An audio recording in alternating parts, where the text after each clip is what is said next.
I've always been a live and let live kind of guy. I pay my taxes, mow my lawn, and generally try not to be a nuisance to anyone. I work for the city, a job that has its own unique set of frustrations, but more on that later. And when I come home, I just want peace.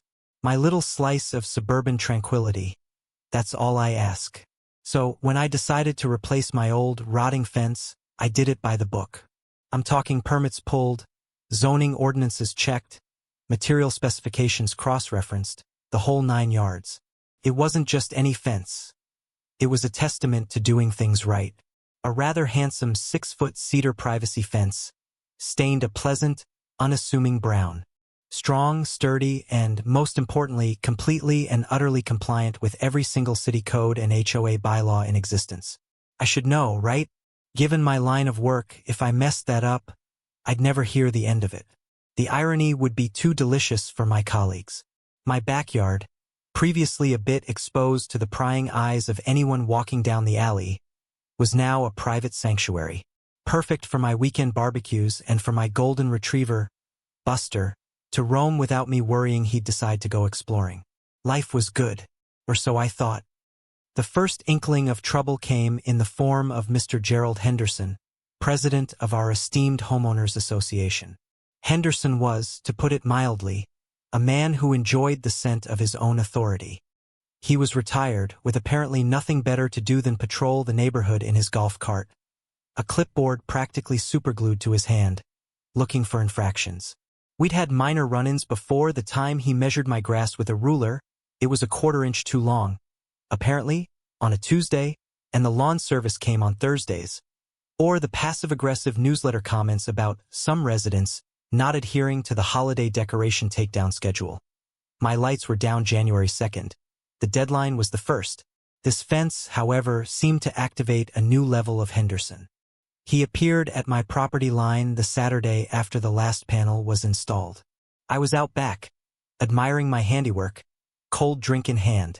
Buster was joyfully sniffing every inch of his newly secured domain.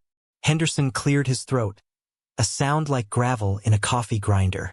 "Afternoon," he said, his eyes not meeting mine but instead scanning the fence with an expression usually reserved for discovering a particularly offensive species of mold. "New fence, I see," I smiled, genuinely proud. "Yes, sir, Mr. Henderson. Just finished it. Turned out pretty well." I think he made a non-committal grunt. "Seems a bit tall, doesn't it?" he mused, tilting his head back as if judging the height of the Eiffel Tower.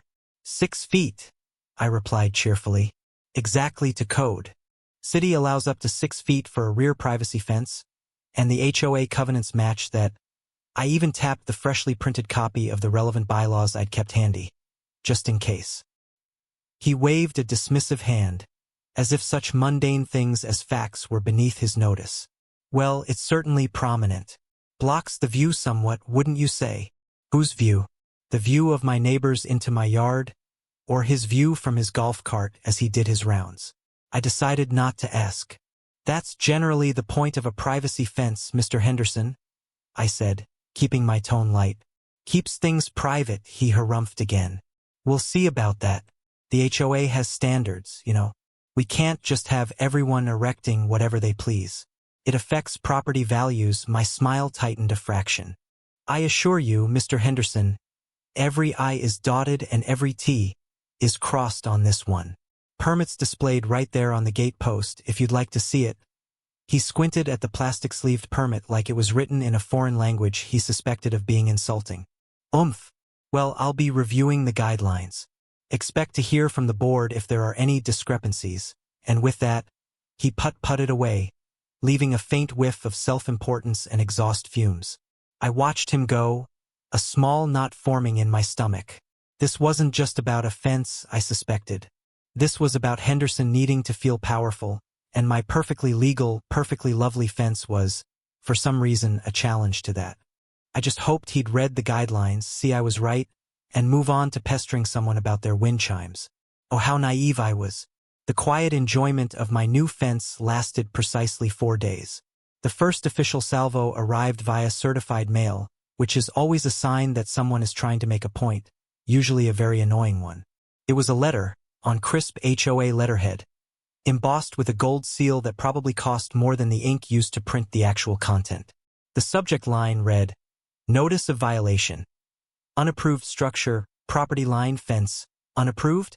I nearly choked on my morning coffee. The letter, penned in Henderson's signature florid and condescending style, stated that my fence was out of compliance with community aesthetic standards and potentially exceeded height restrictions potentially. I had literally told him it was 6 feet and built to code. It went on to demand that I submit a retroactive architectural review application along with a fee of $150, and that failure to comply within 14 days would result in daily fines of $50. My blood pressure, usually as calm as a meditating monk, started to do a little tap dance. Aesthetic standards? Our HOA documents were as vague as a politician's promise on that front, mostly referring to keeping things harmonious and well-maintained. My fence was brand new, cedar, professionally stained. If that wasn't harmonious, I didn't know what was. And the height restriction was clearly defined, 6 feet. I had the city permit, the HOA bylaws, even a photograph with a measuring tape held up against it, taken right after Henderson's first visit because I had a feeling about him. I took a deep breath. Okay, Mark, I told myself, don't let this guy get under your skin. He's a petty tyrant with too much time on his hands. Just lay out the facts, politely but firmly. So I drafted a response. I attached copies of the relevant city codes, the HOA bylaw section on fences, my permit, and the aforementioned photograph. I explained in calm, measured tones that the fence was fully compliant, pre-approved by the city, which usually superseded any vague HOA aesthetic clauses unless they were more restrictive and specific, which these weren't, and therefore no retroactive application or fee was necessary. I even offered to meet with him or any member of the Architectural Review Committee to walk them through the compliance points. I sent it certified mail, return receipt requested, just to make sure he couldn't claim he never got it. I figured that would be the end of it. A clear, documented rebuttal. What more could he possibly say? Apparently a lot. His reply came a week later, hand-delivered to my mailbox by Henderson himself, who made sure I saw him do it from his golf cart, a smug little smirk playing on his lips. This letter was shorter, sharper. It basically said, "We acknowledge receipt of your correspondence. The board maintains its position. The violation stands. Please remit the application and fee, or fines will commence as previously stated, no counter-arguments. No addressing the evidence I'd provided. Just a flat, arrogant dismissal." That's when the annoyance started to curdle into genuine anger. This wasn't about rules anymore. This was a power trip. He was using the HOA as his personal fiefdom to bully residents. I thought about the other folks in the neighborhood. The elderly Mrs. Gable who got fined because her rose bushes were supposedly encroaching on the sidewalk by an inch, or the young couple with a new baby who were hounded about their temporarily messy yard.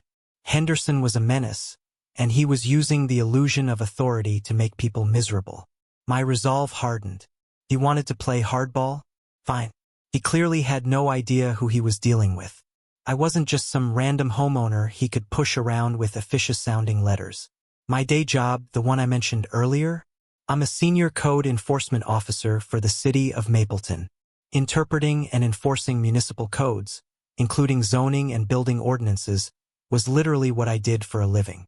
And Mr. Henderson, in his infinite wisdom, was about to bring the full weight of the city's regulatory framework down on not on me as it turned out. The next week was a tense standoff.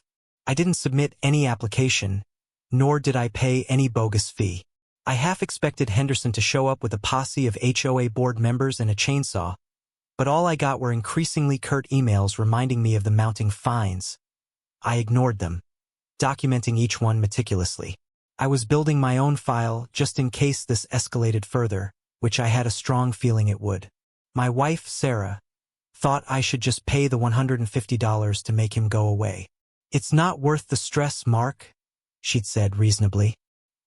"He's an old busybody, and you know how these HOA things can be. Normally, I'd agree. But this felt different. It was the principle of the thing. And, if I'm being honest, there was a certain professional pride involved. I knew the codes inside and out.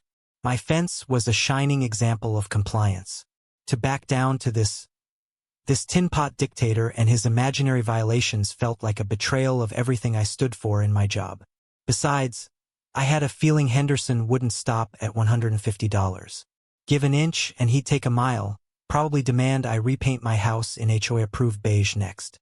Then, one Tuesday morning, it happened. The phone on my desk at the City Planning and Development Department rang. It was Brenda, our ever-efficient administrative assistant. "Mark," she said, her voice laced with a curious sort of amusement. "I've got a citizen complaint here about a fence. Apparently, it's too tall and, aesthetically displeasing." Guy sounds pretty worked up. I leaned back in my chair, a slow grin spreading across my face. "Oh, really, Brenda? And where is this offending structure located?" She read out the address. My address. I swear I could hear a couple of my colleagues in the background trying to stifle giggles. They knew about my Henderson saga. It had become a source of lunchtime entertainment. "The complainant's name?" I asked, trying to keep my voice neutral, though the smirk was probably audible. "Let's see here. A Mr. Gerald Henderson. Rings a bell." "Vaguely," I said, my grin widening. "So what's the standard procedure, Brenda?" "Assign it to an officer for investigation." "Yep," she replied, and I could almost see her winking through the phone. "And guess who's up in the rotation for that district today?" The universe, sometimes, has a wonderful sense of humor. Well, I said, standing up and grabbing my official city inspector's vest and toolkit, complete with a heavy-duty measuring tape, level, and of course a digital camera. "Duty calls. Tell Mr. Henderson we take these complaints very seriously, and an officer will be dispatched forthwith to assess the situation." I could hear muffled laughter erupt as Brenda hung up. My boss, Dave, poked his head out of his office, a bewildered but amused look on his face. "Don't tell me. Your HOA guy actually did it?" I just nodded, holding up my vest. "He actually did it. Called code enforcement on me." Dave shook his head, chuckling. "This I gotta hear about later. Just try not to enjoy it too much, Mark." "Officially, anyway, professionalism, Dave. Always," I said, though my eyes were probably twinkling like a kid on Christmas morning. This was better than I could have hoped. Henderson, in his blind arrogance, had just handed me the perfect tool to deal with him, all wrapped up in official city procedure. He wanted to play by the rules? Oh, we were going to play by the rules. All the rules. The drive to my own house in the official city vehicle felt wonderfully absurd. I parked across the street, just as I would for any other inspection. I put on my reflective vest, grabbed my clipboard, and made a show of looking official. A couple of neighbors peered out their windows, probably wondering what on earth was going on now. I could almost feel Henderson's eyes burning into me from behind his perfectly manicured hedges. I started with a visual inspection from the public right-of-way, the sidewalk. I noted the fence material, cedar, good quality, the construction, solid, professional, and its general appearance, excellent if I did say so myself. I took a few pictures. Then, I walked up my own driveway, rang my own doorbell. Sarah en Suède, feigning surprise. "Why, officer?" she said, playing along beautifully. "Is there a problem?" "Ma'am," I said, tipping an imaginary cap. "We've received a complaint about this fence. Mind if I take a look from your property?" "Not at all, officer. Come right in," she said, her eyes sparkling with mirth. Buster, bless his furry heart, greeted Inspector Mark with enthusiastic tail wags, clearly unfazed by the official nature of the visit. I walked into my backyard and proceeded to conduct the most thorough by-the-book fence inspection of my career. I measured the height at multiple points, 6 feet on the nose every time. I checked the setback from the property line using the plot plan I conveniently had on file, my own, of course. Perfect. I examined the post footings where visible, the quality of the wood, the type of fasteners. All top-notch. I took copious notes and numerous photographs, documenting every compliant aspect. It was almost comical the level of detail I went into, knowing it was my own fence. But procedure is procedure. If Henderson ever tried to claim this was a biased or incomplete inspection, he'd find a mountain of evidence to the contrary. After about 20 minutes of this charade, I thanked Sarah for her cooperation and informed her that, preliminarily, the fence appeared to be in full compliance, but a final determination would be made after reviewing all applicable codes. She managed to look suitably relieved. As I walked back to my city truck, I saw Henderson lurking near his mailbox, arms crossed, radiating impatience. He clearly expected me to march over and tell him he was right, that my fence was an abomination that needed to be torn down post-haste. Instead, I gave him a polite, neutral nod, got in my truck, and drove off. Let him stew. Back at the office, I wrote up my official report. Site visit conducted. Property at my address. Allegation. Fence exceeds height restrictions and is aesthetically unpleasing. Findings.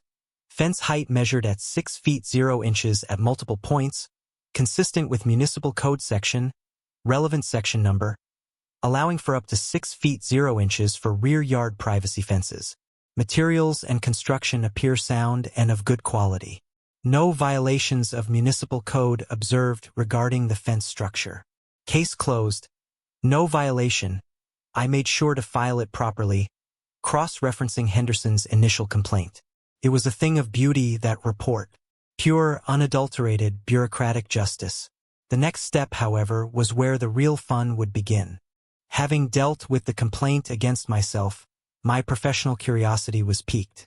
As I'd been inspecting my fence, I couldn't help but notice a few things about Mr. Henderson's property across the street.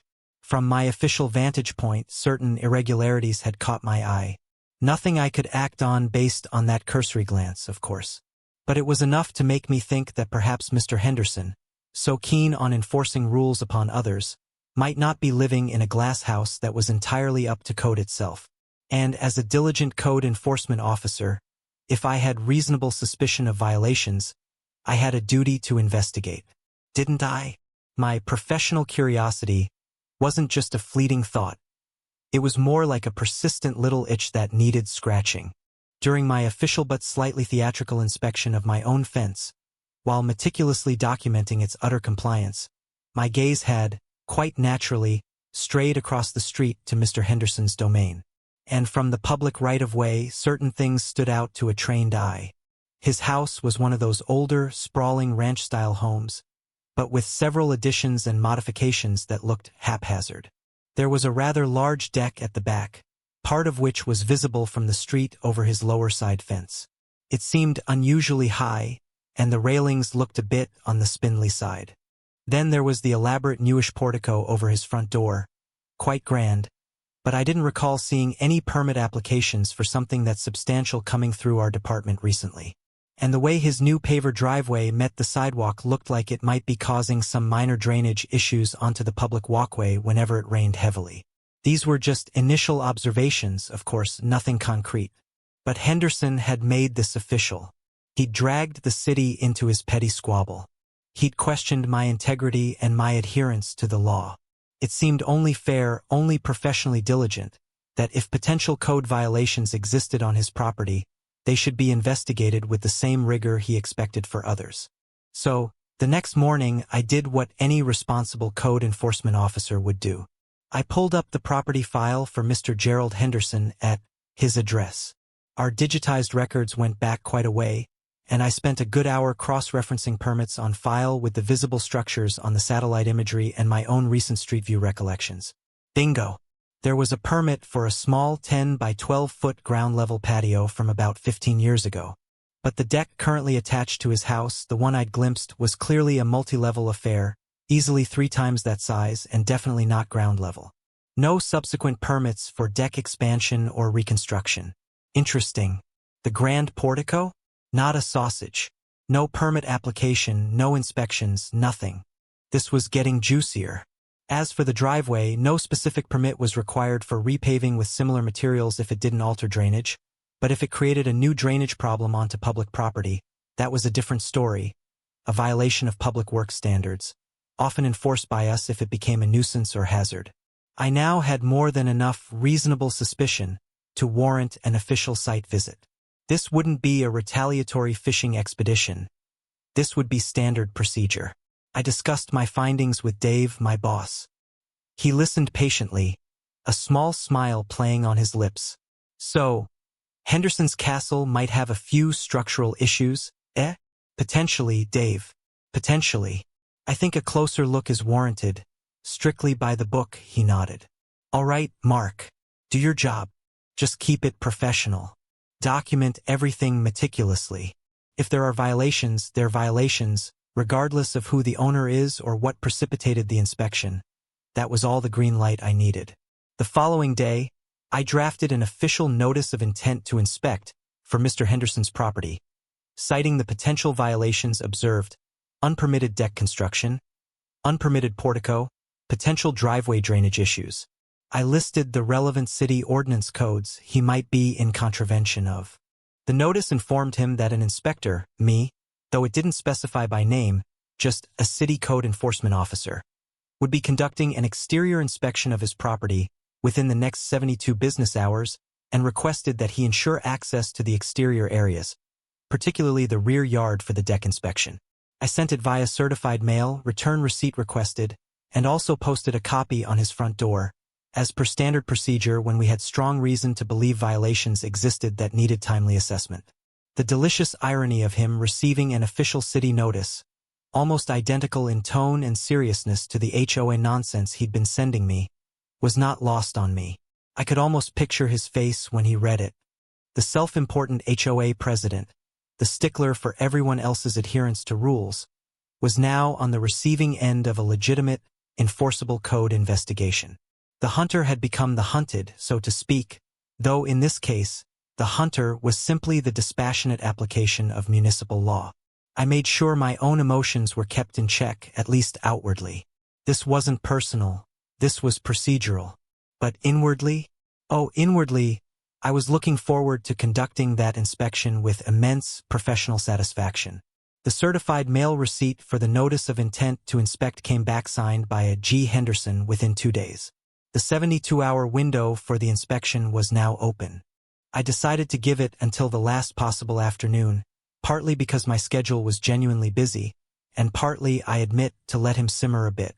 I could almost feel the agitated energy emanating from his house across the street. I imagined him frantically calling his buddies, perhaps a lawyer, or maybe even trying to find out who this city code enforcement officer was that dared to scrutinize his immaculate property. On the designated afternoon, I once again donned my official vest, grabbed my comprehensive inspection kit, this time with extra attention to tools for measuring height, span, and structural integrity, and headed over. As I pulled up in my city vehicle, Henderson was waiting on his porch, arms crossed, face a mask of thunderous indignation. He looked like a bulldog chewing on a wasp. "You!" he barked as I stepped onto his walkway. "I know who you are. This is harassment. This is retaliation because of my legitimate HOA complaint about your monstrosity of offense." I maintained a calm, professional demeanor. "Mr. Henderson," I began, my voice even and polite, "I am Officer Mark Jenkins, City Code Enforcement. I'm here to conduct a scheduled exterior inspection of this property, as per the official notice you received, regarding potential violations of municipal codes, specifically Section X for unpermitted structures and Section Y for drainage." I held up my city ID badge. "This has nothing to do with any HOA matters or any other property. This is a standard procedural inspection based on observed potential non-compliance," he sputtered, his face turning a rather alarming shade of puce. "Observed? Who observed? You observed. You're just targeting me."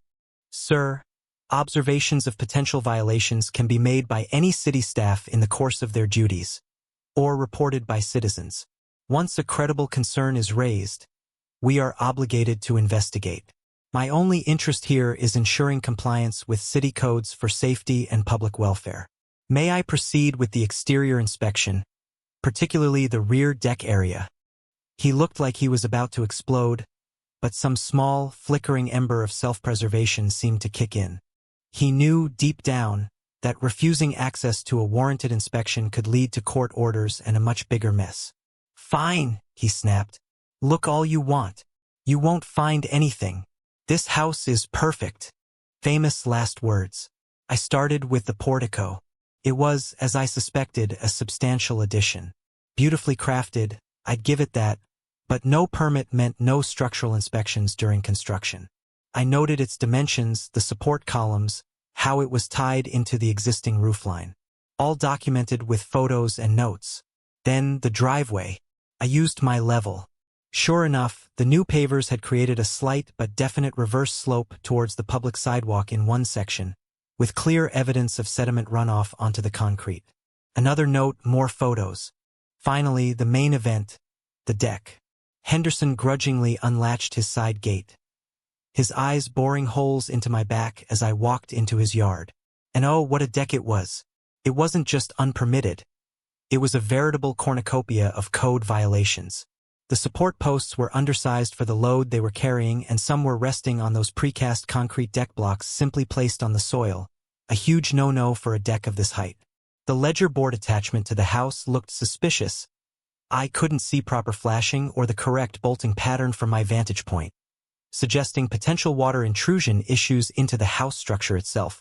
The guardrails were wobbly, with baluster spacing wide enough for a small child to slip through, a major safety hazard. The staircase stringers were overspanned, and the treads were uneven.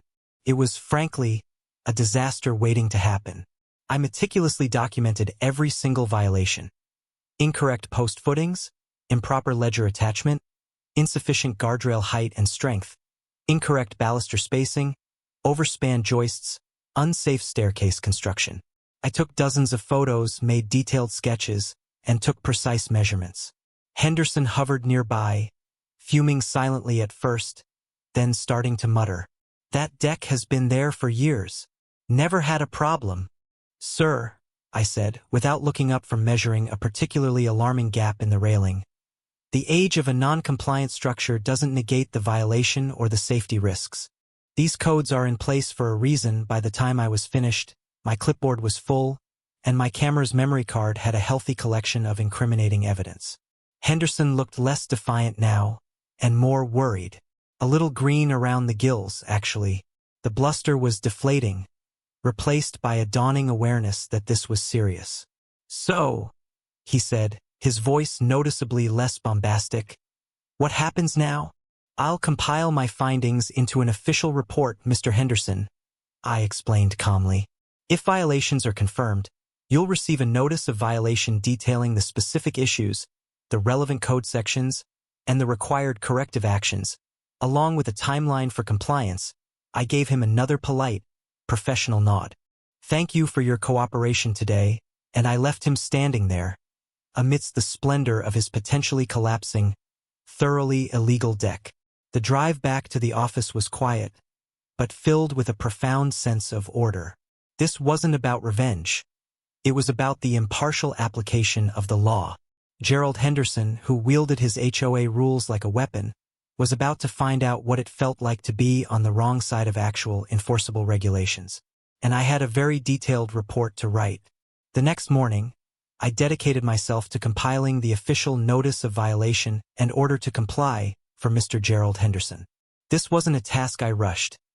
Every detail had to be perfect, every code citation accurate, every required remediation clearly spelled out. This document needed to be unassailable. I listed each violation separately. 1. Unpermitted portico construction, violation of Municipal Code XYZ 123 requiring retroactive permit application. Structural plans drawn by a licensed engineer due to the complexity, and potential demolition/reconstruction if found structurally unsound upon inspection. 2. Unpermitted deck construction and expansion, violation of Municipal Code ABC 456 requiring similar retroactive permitting, engineering plans, and likely significant reconstruction to meet current safety codes, or complete demolition and replacement with a compliant structure.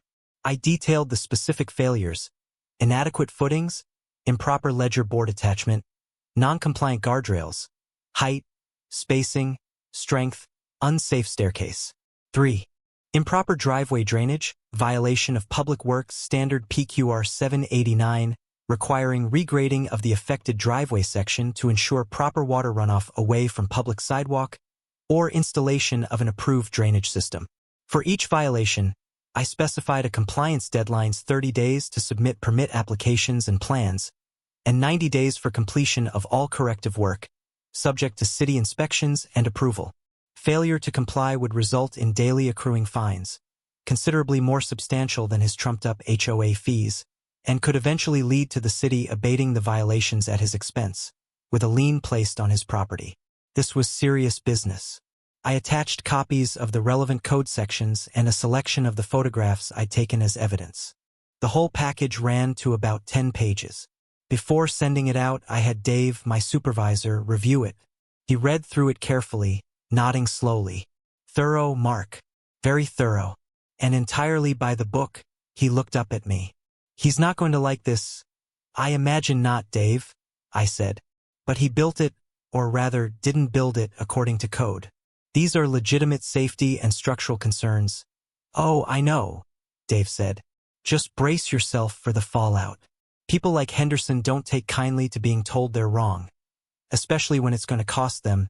He signed off on the notice. I sent it via certified mail, return receipt requested, and also hand-delivered a copy to Henderson's front door, just as before, ensuring it was officially served.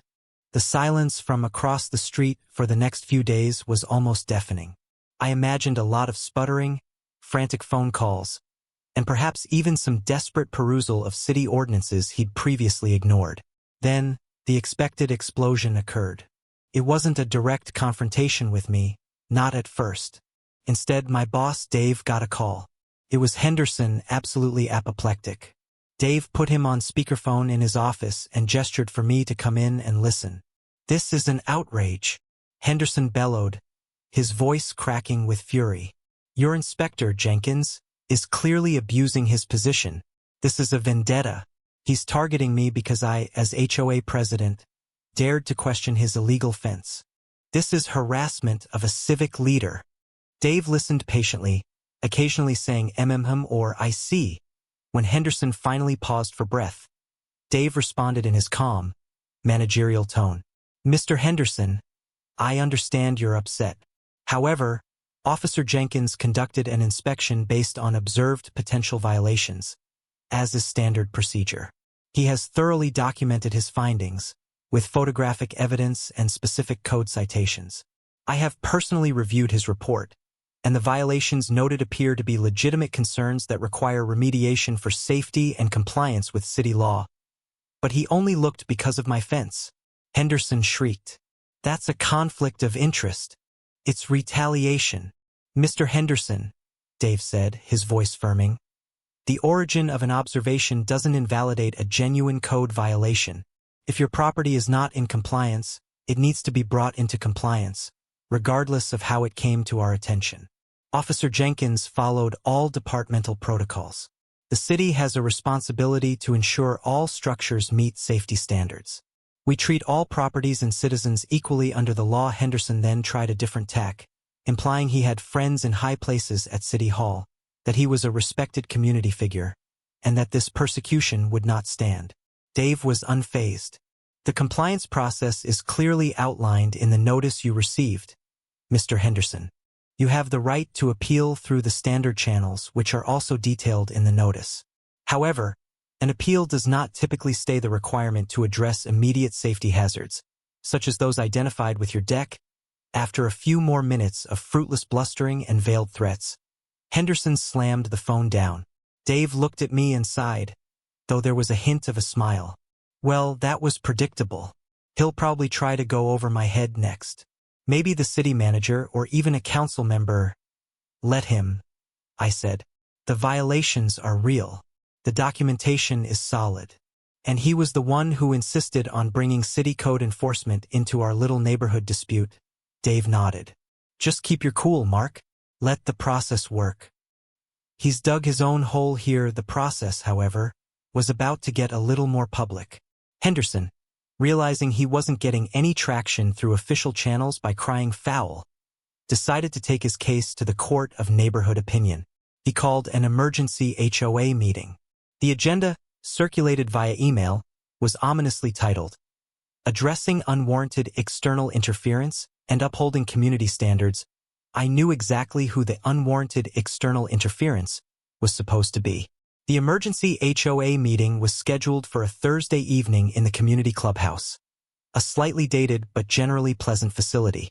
The email announcing it had a distinct tone of aggrieved martyrdom, painting Henderson as a valiant defender of the neighborhood against some vague, menacing outside force, which, of course, was me, in my capacity as a city official. It also subtly hinted that certain residents, clearly me again, were flouting community standards, a not-so-veiled reference to my perfectly legal fence. I knew this meeting was going to be Henderson's attempt to publicly shame me, rally the neighbors against me, and perhaps pressure the HOA board into taking some sort of action, though what action they could legally take against a city code enforcement officer doing his job was beyond me. Sarah asked if I was really going to go. "It sounds like he's setting you up for an ambush," she said, understandably concerned. "Oh, I'm definitely going," I replied, a grim sort of determination settling in. "And I'm going prepared." I spent the evening before the meeting assembling my own little presentation package. I had copies of Henderson's original HOA violation letter regarding my fence, my detailed response with all the proof of compliance, and, crucially, a redacted, to protect privacy but show the official nature, copy of the city's no-violation report for my fence, signed and dated.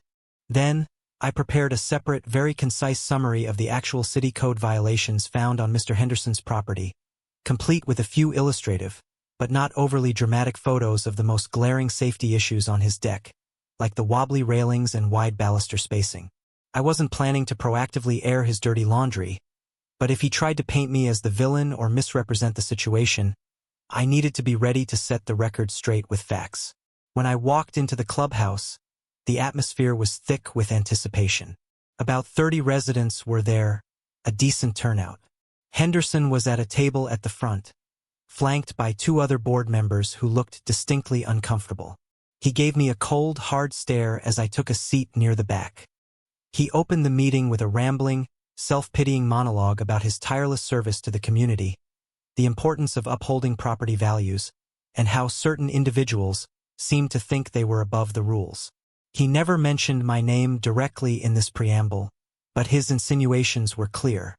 He then moved on to the matter of the unapproved fence at my address, reiterating his claims that it was out of character and potentially non-compliant, conveniently omitting the fact that the city itself had cleared it. This was my cue. I raised my hand.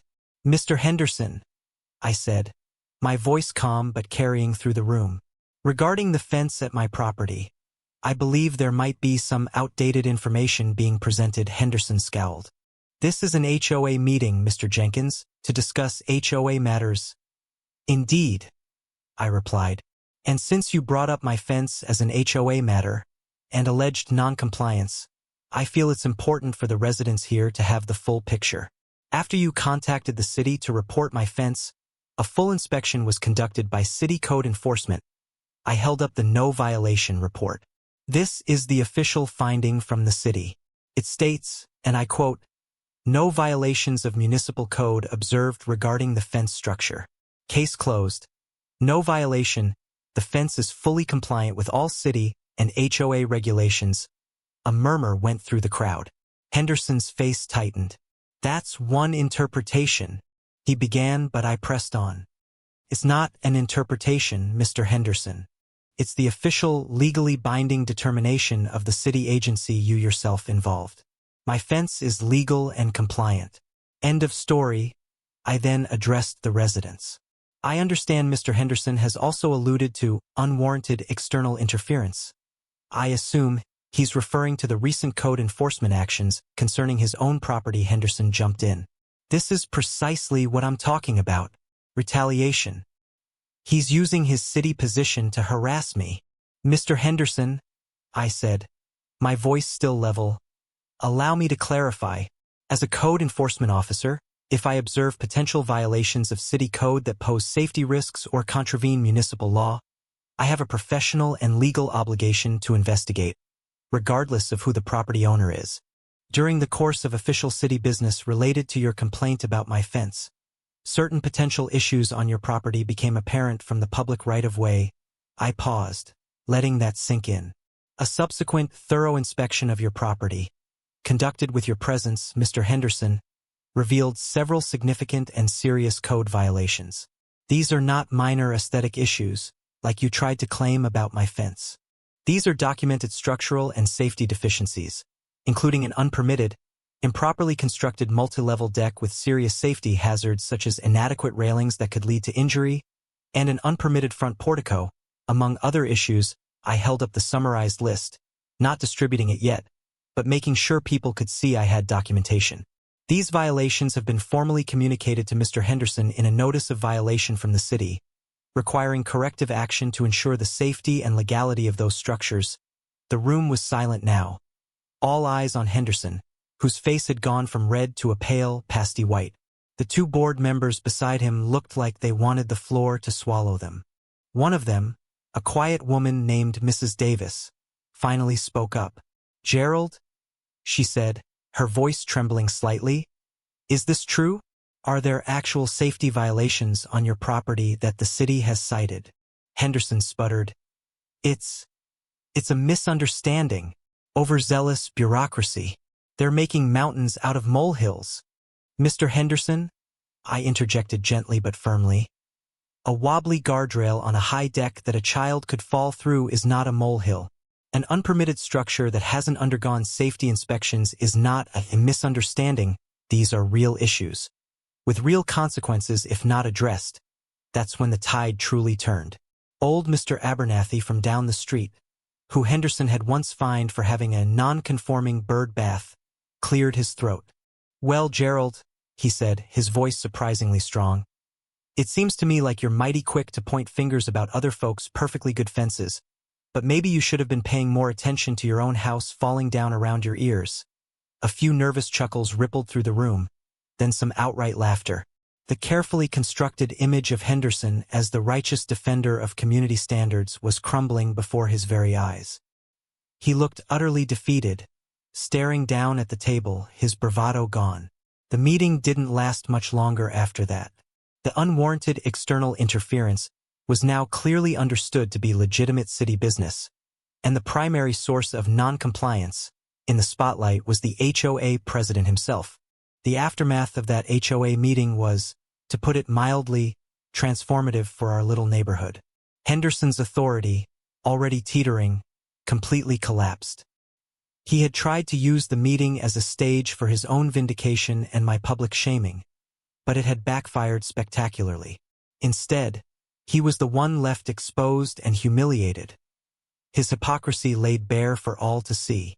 The murmurs that had followed him around the neighborhood, the quiet resentments over his petty tyrannies, now had a focal point and a voice. People started talking more openly about their own run-ins with his overzealous enforcement of trivial rules, contrasted sharply with the serious, documented violations on his own property. It turned out Mrs. Gable's encroaching rose bushes were nowhere near the sidewalk, and the young couple with the baby had been receiving almost daily warning letters about toys left on their lawn for an hour too long. The two board members who had flanked Henderson at the meeting looked deeply embarrassed. Mrs. Davis, in particular, approached me a few days later, a look of sincere apology on her face. "Mr. Jenkins," she said, "I had no idea about the extent of, well, everything. Gerald always presented things as if he was just upholding the rules. We often just took his word for it. He was very forceful." "I understand, Mrs. Davis," I replied. "Sometimes it's hard to see what's really going on when someone is determined to control the narrative." She nodded. "There's going to be a special board meeting next week. Without Gerald present initially, we need to discuss the implications of all this for the HOA, and for his presidency that sounded promising." Meanwhile, Mr. Henderson was facing a very different set of pressures. The city's notice of violation was not a polite suggestion. The 30-day deadline to submit engineered plans and permit applications for his illegal deck and portico was fast approaching. I saw a couple of different contractors' trucks parked outside his house over the next few weeks, a sure sign that he was getting quotes and realizing the magnitude of the work and the expense involved. The word around the neighborhood was that bringing his deck up to code was going to require a near-total demolition and rebuild, costing him tens of thousands of dollars. The portico, too, needed significant rework and proper permitting. The irony was almost painful or deliciously so, depending on your perspective. He, who had tried to make my life miserable over a perfectly compliant $5,000 fence, was now looking at a five-figure bill to fix his own long-standing hazardous illegalities. As for the HOA, things moved swiftly. The special board meeting resulted in a vote of no confidence in Henderson's leadership. He was asked to resign as president, and facing the combined pressure of his own code violations and the loss of board support, he did so, albeit with a petulant, face-saving statement about needing to focus on personal matters. Mrs. Davis was elected as interim president, and one of her first actions was to announce a full review of all recent HOA violation notices and fines issued under Henderson's tenure. Many of them, particularly the petty ones, were subsequently rescinded with apologies. A wave of relief washed over the neighborhood. Felt like a fog had lifted. People were smiling more, chatting over their now regulation height fences. My fence, of course, remained untouched, a quiet monument to standing your ground and knowing the rules. The city's enforcement process on Henderson's property continued, professionally and impersonally. He did submit plans just before the deadline, drawn up by a rather expensive-looking engineering firm. They detailed a massive overhaul of the deck and a significant reconstruction of the portico. The work itself took the better part of 2 months, involving noisy demolition and a lot of construction traffic. Through it all, Henderson became a much quieter, more subdued figure. He stopped his golf cart patrols. He barely made eye contact if you passed him on the street. The bluster and arrogance were gone, replaced by a weary resignation. He was learning a hard lesson about hubris and the impartial reach of the law. The final chapter of the Henderson saga played out not with a bang, but with the methodical thud of hammers and the whine of saws. His property became a construction zone for the better part of late summer and early fall. The enormous rickety deck was torn down to its problematic footings, and a new, visibly sturdier, and meticulously inspected structure rose in its place. The grand portico was also partially dismantled and rebuilt to meet structural codes. It was, by all accounts, an incredibly expensive undertaking. I never gloated, never even mentioned it to him if our paths crossed, which they rarely did. My job was done once the notice of violation was issued and the compliance process was underway with his contractors and our building inspectors. I recused myself from his specific inspections to avoid any further appearance of conflict, letting my colleagues handle the follow-ups. But the sense of quiet satisfaction was undeniable. Not a malicious satisfaction, but the satisfaction of seeing a system work correctly, of seeing someone who abused their perceived power held accountable by actual legitimate authority. The neighborhood breathed easier. Mrs. Davis, as interim HOA president, proved to be a breath of fresh air. She was reasonable, communicative, and focused on actual community well-being rather than nitpicky rule enforcement. The HOA meetings became productive and, dare I say it, even pleasant. The reign of the clipboard tyrant was well and truly over. My fence? It stood proud and tall, all 6 compliant feet of it. It became something of a local legend. The fence that brought down an HOA president. Neighbors would occasionally stop by and chuckle about it, admiring its sturdy construction.